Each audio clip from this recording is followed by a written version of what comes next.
Assalamualaikum warahmatullahi wabarakatuh.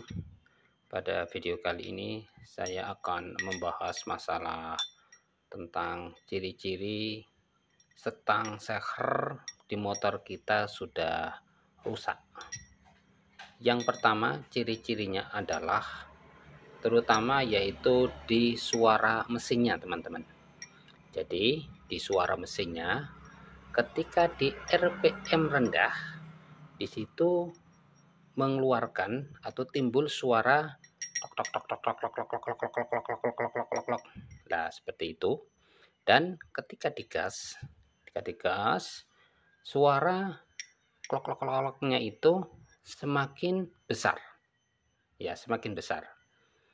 Kalau di situ ketika digas suaranya hilang, maka biasanya itu bukan setangnya yang rusak. Jadi kalau yang setang rusak, semakin digas suaranya semakin keras. Klok klok klok klok klok klok klok. Ya, beda ya dengan bukan rek, bukan ya. Akan tetapi biasanya suaranya klok klok klok klok klok klok klok seperti itu. Dan kalau sudah parah, biasanya ketika mesin dimatiin, dia akan bunyi terakhirnya bunyi klok klok. Nah, seperti itu. Karena kalau dilihat ya secara realnya setelah nyata, sini biasanya kemakan atau mungkin yang daerah sini teman-teman. Yang daerah sini terjadi kemakan atau tergores, keripis atau kerowok ya, sehingga terjadi timbul ya. Vokal banget atau utamanya ketika untuk melihat setang itu betul-betul itu rusak ya tentunya ketika dibuka ya, maka di sini akan terasa. Jadi putarannya atau gerakannya itu ke belakang dan ke depan begini. Nah, itu. Kemudian penyebab daripada setang seher itu motor kita kok gampang kena. Jadi penyebabnya mau setang kita rusak adalah sering ketelatan oli, teman-teman.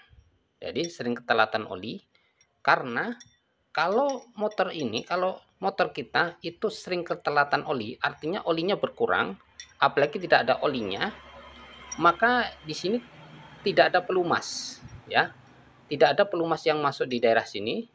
Nah, ini perhatikan di sini ada lubang. Ini adalah lubang untuk masuknya oli. Apabila di situ olinya tidak masuk di sini atau tidak ada olinya motornya atau olinya berkurang, maka yang terjadi motor berputar atau setang ini berputar akan tetapi tidak ada pelumas. Yang terjadi sering-sering dipakai, maka lama-kelamaan setangnya akan kemakan atau kena. Masalah yang pertama itu. Masalah yang kedua adalah kadang terjadi motor kita sering berganti olinya rajin, ya, akan tapi masih kena. Karena biasanya itu adalah faktor usia. Faktor usia. Yang ketiga adalah masalahnya sering dibuat jalan jauh dengan posisi kencang atau sering dibuat jalan kencang, ya, bukan nyantai. Jadi kalau untuk nyantai biasanya motor itu awet, tapi kalau untuk ngebut terus, untuk berjalan jauh terus ya, kemudian dalam jauh dan kencang, maka ini setang akan mudah kena. Nah, agar motor kita atau setang di motor kita itu sering atau terjaga atau tidak gampang kena, tidak gampang aus, setangnya tidak gampang kena, maka cara penjaganya adalah supaya pergantian olinya supaya yang rajin. Ya, pergantian oli yang rajin. Yang pertama itu ya jangan sampai telat, karena kalau sampai telat ya itu masalahnya bisa kena di setang sehernya, teman-teman. Nah, saya rekomendasikan ketika kita pergantian setang, maka untuk klaher 2 ini, klaher asal ini supaya diganti ya, teman-teman. Karena ini biasanya udah kena juga. Ini perhatikan. Nah, ini jalannya agak seret.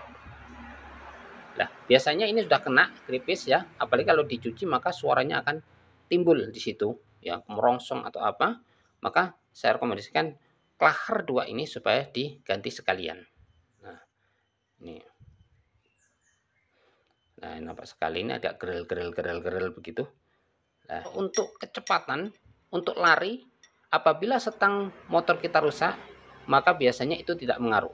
Ya, saya sudah membuktikan sendiri. ya, motor kita, motor orang dandan ya, pasien saya, itu stangnya udah kena, untuk lari tidak mempengaruhi, artinya larinya tetap kencang, akan tapi di situ suara yang timbul di situ, ya suaranya, untuk lari aman, nggak ada masalah. Oke teman-teman, semoga video ini bermanfaat, banyak salah dalam saya menyampaikan, saya mohon maaf yang sebesar-besarnya. Terima kasih. Assalamualaikum warahmatullahi wabarakatuh.